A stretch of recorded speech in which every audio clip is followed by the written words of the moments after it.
here's more on the NDIS viewers. What's happened to Spencer is an example of everything that's wrong with the NDIS. It's a disgrace. He gets more than $100,000 a year in funding. But when you see how he's been living, you wonder where all that money has gone. Spencer is an amazing fellow. He's a character, absolute character. Can I sweep the floor? Can I do this? Can I do that? Where is family? You right to go?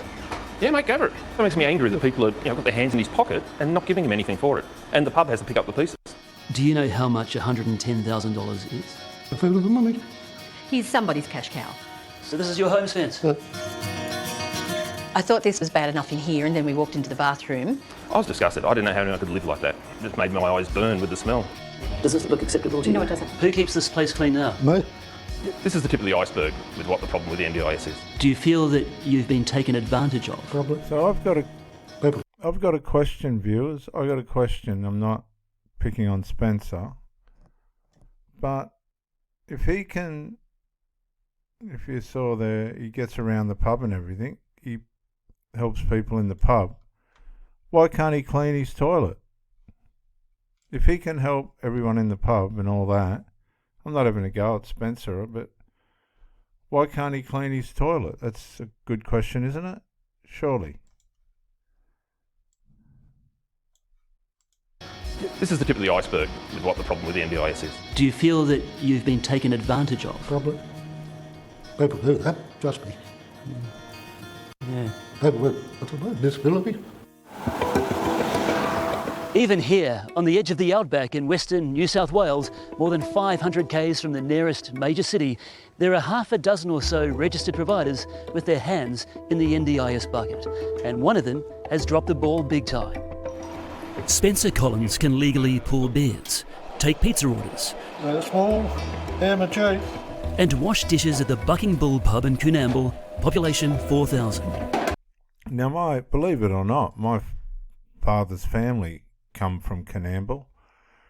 Believe it or not, the roots of my Australian family come from Coonamble. But I just want to point out again, Spencer's doing the washing up and everything here at the pub. Why can't he clean his bathroom? This is the question, isn't it? It's just a question. I'm not having a go at the man. He is where he is, and it's very unfortunate. But if he can do all this work at the pub, why can't he clean the bathroom? Or is the point that the fact that NDIS providers are supposed to be doing it? Let's find out. But the service provider that was paid by the NDIS to look after him insists Spencer can't speak for himself. And that provider, Live Better, went to great lengths to try and stop Spencer telling his story. Do you know Spencer? No, so I just need to stop you right there. Could the people at Live Better have done better? So. Spencer has given a current affair consent for his story to be told. He has an intellectual disability and was a Live Better client when pub owner Jenny Richardson discovered he had been living in squalor. People can't live like this, and they shouldn't be able to live like this. When he gets the money he gets from the NDIS... Spencer's NDIS government funding package is worth over $100,000 a year. The money filtered through Live Better. And let me just say that $100,000 a year is pittance in compared to some of these people. But again, I bring up the fact, if he can work so well at the pub, why can't he look after where he lives? To a support worker to assist Spencer. So did the support person clean this up? No, the support people didn't clean this up. I did. And I had help from some of my friends from the pub. Jenny says Live Better failed Spencer, and she and husband Scott feel like they've been left to pick up the pieces. I own a pub.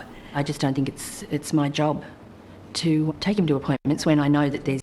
Well, it's not her job to take him to appointments. Take him to appointments when I know that there's someone that would be getting paid to look after him. I don't think Live Better live up to their name. They maybe need to rebrand themselves. My name's Steve from The Current Affair. How are you? Good, thank you. Does this look acceptable to you? No, it doesn't. Would you like me to find someone to help you? Yes, please. Okay. We dropped into Live Better's regional office for answers. I'd like to talk to you about one of your clients, Spencer Collins from Coonamble. Do you know Brit Parrish is a Live Better executive and in charge of disability and out-of-home care services. Do you know Spencer? No, so I just need to stop you right. Okay, so see, she's not going to take accountability or responsibility. She's been caught. They've got the front, they've got the shop front, but behind the scenes they're not delivering the service, and that's all there is to it, isn't it? It's very sad. There, in relation to the cleanliness of Yes. this gentleman's Yes. bathroom, this is not a service Live Better provides, so we can't comment on that. Live Better won't tell us what services it was being paid to provide under Spencer's NDIS plan.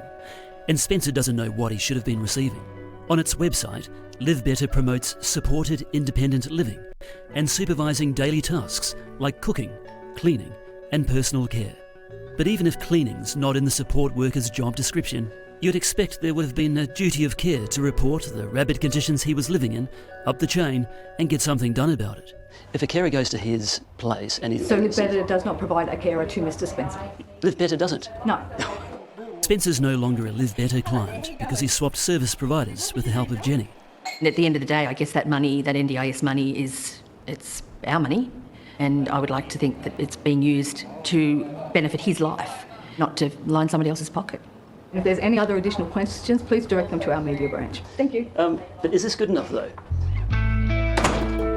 So she was caught red-handed, absolutely caught red-handed, and there's thousands of these providers neglecting the people that they're supposed to be helping across the nation. So we drove 3 hours to Live Better headquarters in Orange for an interview with CEO Natalie Forsyth-Stock.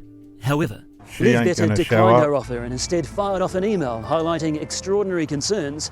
The pub owner Jenny may well be financially exploiting Spencer and urged us to include this allegation in our report. There was no substance to the accusation, which Live Better later desperately tried to hose down. Jenny completely rejects the allegation and says she's even paid for Spencer's clothes out of her own pocket. I could have turned my back, but it's not how I was brought up, and we're very lucky to live in a community like we do. No one would see him go without anything. I just find it terribly cruel that people would think that, you know, it's not their job. He's now living better, not because of any help by Live Better, but just because of his friends. Live Better's currently embroiled in controversy. The NDIS is suing the provider over the death of Kaya Lucas. The disabled girl died after being placed in a bathtub full of hot water by a Live Better support worker in her home in Orange. Now, how many stories like this haven't we heard where people have just been openly neglected or physically harmed or mentally harmed and physically maimed? That girl died from being scalded in a bath. Oh, God, you know, it's absolutely disgraceful. Hey Spencer, who's this? My mother. Spencer is also struggling with the loss of his mum Shirley. When your bathroom was a big mess, what would your mum say about that? Took off her head. It's on tonight. Between giving Spencer jobs to do at the pub, driving him to medical appointments and taking him shopping and to the fairground, Jenny often takes Spencer to visit his late mum. There's more in here than what we put in last time. Where would you be without people like Jenny and Scott? I'll probably be dead. Cemetery. When your mum was alive, did she look after you? Both looked after each other. Do you miss your mum? Yep. It's not rocket science, it really isn't. It's a little bit of empathy, and this whole, you know, it's not my job, just doesn't cut it with me. You know, we need to look after these people. He wouldn't hurt a fly. He's just a really gentle man who just needs help. And you've got to wonder how many others are out there just like Spencer, being let down by people who should be their champions. Well, thank goodness he's got Jenny and Scott in his corner. And this was my argument earlier, wasn't it? How many people are like this in the NDIS system that are being let down? Guys, I'll wrap that one up there. If you haven't already, subscribe to Pro Theologist Pro Brick Exclusive, and I'll catch you on the next one.